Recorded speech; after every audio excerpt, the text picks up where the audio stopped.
పల్నాడు జిల్లా మాచర్లలో దళిత యువకుడిపై దాడి ఘటన వివాదాస్పదంగా మారింది.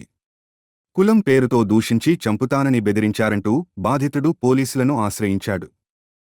నరసరావుపేటలోని జిల్లా ఎస్పీ కార్యాలయంలో జరిగిన ప్రజా సమస్యల పరిష్కార వేదికలో బాధితుడు అందుగుల అభిలాష్ తరపున ఫిర్యాదు అందజేశారు. ఈ సందర్భంగా SC ST vigilance and monitoring committee సభ్యులు, మాదిగ రిజర్వేషన్ పోరాట సాధన సమితి నాయకులు పాల్గొన్నారు.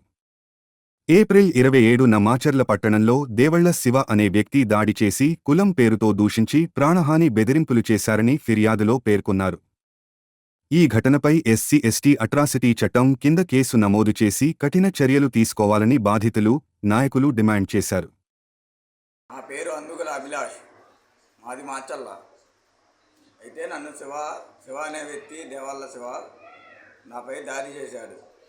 దేనికంటే గంజాయి సారాయి తాగమని నన్ను గత 20 రోజుల నుండి ఇబ్బంది పెడుతున్నాడు. నేను తాగను అని చెప్పి మా అన్నయ్యకి చెప్పాను. మీ అన్నయ్య ఎవరు? సురేష్. మరి ఎస్పీకి రిపోర్ట్ ఇచ్చావా? ఇచ్చానండి. ఎప్పుడు ఇచ్చావు? ఇవాళ ఇచ్చా. వాళ్ళ తారీఖు ఎంత? 2వ తారీఖు. 3 నమస్కారం అండి. నా పేరు కుక్కుముడి ప్రసాద్, పల్నాడు జిల్లా SC ST vigilance and monitoring committee మెంబర్ని.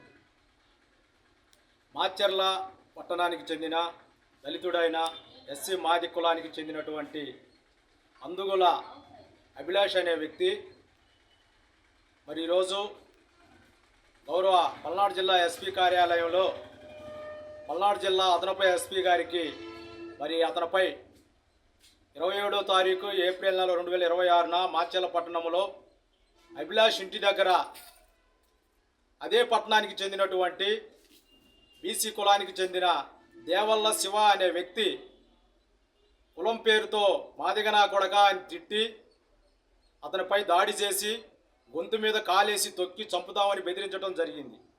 ఈ విషయంపై అదే రోజు మాచర్ల పట్టణ పోలీస్ స్టేషన్లో ఎస్హెచ్ఓ గారికి, ఎస్ఐ వెంకట్రావు గారికి రిపోర్ట్ ఇవ్వడం జరిగింది. ఇప్పటికీ 8 రోజులు గడుస్తున్నా కూడా అక్కడ ఉన్నటువంటి పోలీసు వారు ఎవరు కూడా దీనిపై చర్యలు తీసుకోకుండా కేసు కట్టకపోవటం చాలా బాధాకరమైన విషయం. ఈ విషయాన్ని మేము తీవ్రంగా ఖండిస్తూ ఉన్నాము. ఈ విషయంపై మేము జరిగిన 3వ రోజు ఎస్ఐ గారి దగ్గరికి వెళ్ళి అడిగితే మరి మేము కడతంలో కేసు అని చెప్పేసి కాలయాపన చేస్తూ ఇప్పటికీ 8 రోజులైనా కూడా కట్టలేదు. మరి వెళ్ళినటువంటి వ్యక్తుల మీద కూడా కసుబుస్సులాడుతూ ఆయన వంకరగా మాట్లాడటం జరుగుతుంది. ఇది చాలా దురదృష్టకరం. ఒక ఎస్సీ కానీ ఒక ఎస్టీ కానీ ఒక బాధితుడు అతనిపై దాడి జరిగినప్పుడు పోలీస్ స్టేషన్లో రిపోర్టు ఇచ్చిన వెంటనే ఎస్సీ ఎస్టీ అత్యాచార నిరోధక చట్టం 1985 ప్రకారం 24 గంటల్లో ఎఫ్ఐఆర్ చేయాలి. ఎఫ్ఐఆర్ చేయటం వారికి సంబంధించినటువంటి విషయం. ఆ తరువాత కేసు అనేది మరి గౌరవ డిఎస్పీ గారు ఇన్వెస్టిగేషన్ చేస్తారు. ఇలాంటి విషయాన్ని మర్చిపోయి అక్కడ ఉన్నటువంటి పోలీస్ సిబ్బంది మరి కేసులు కట్టడంలో చాలా జాప్యం చేస్తున్నారు. ప్రధానంగా ఎస్సీ కేసులు కట్టడంలో విఫలమయ్యారు. దీన్ని మేము తీవ్రంగా ఖండిస్తూ ఉన్నారు. ఈ విషయాన్ని ఈరోజు అనగా 4/4/2026న నరసరావుపేటలోని పల్నాడు జిల్లా ఎస్పీ కార్యాలయంలో జరిగినటువంటి ప్రజా సమస్యల పరిష్కార వేదిక కార్యక్రమంలో జిల్లా అదనపు ఎస్పీ గారికి సంతోష్ గారికి మరి బాధితుడైనటువంటి అభిలాష్తో కలిసి ఫిర్యాదు చేయడం జరిగింది. వెంటనే అభిలాష్పై దాడి చేసినటువంటి దేవల శివపై ఎస్సీ ఎస్టీ అట్రాసిటీ కేసు నమోదు చేయాలని అభిలాష్ కుటుంబానికి అతనికి రక్షణ కల్పించాలని చెప్పేసి కోరడం జరిగింది. ఈ విషయంపై ఎస్పీ గారు సానుకూలంగా స్పందించి కేసు కట్టే విధంగా నేను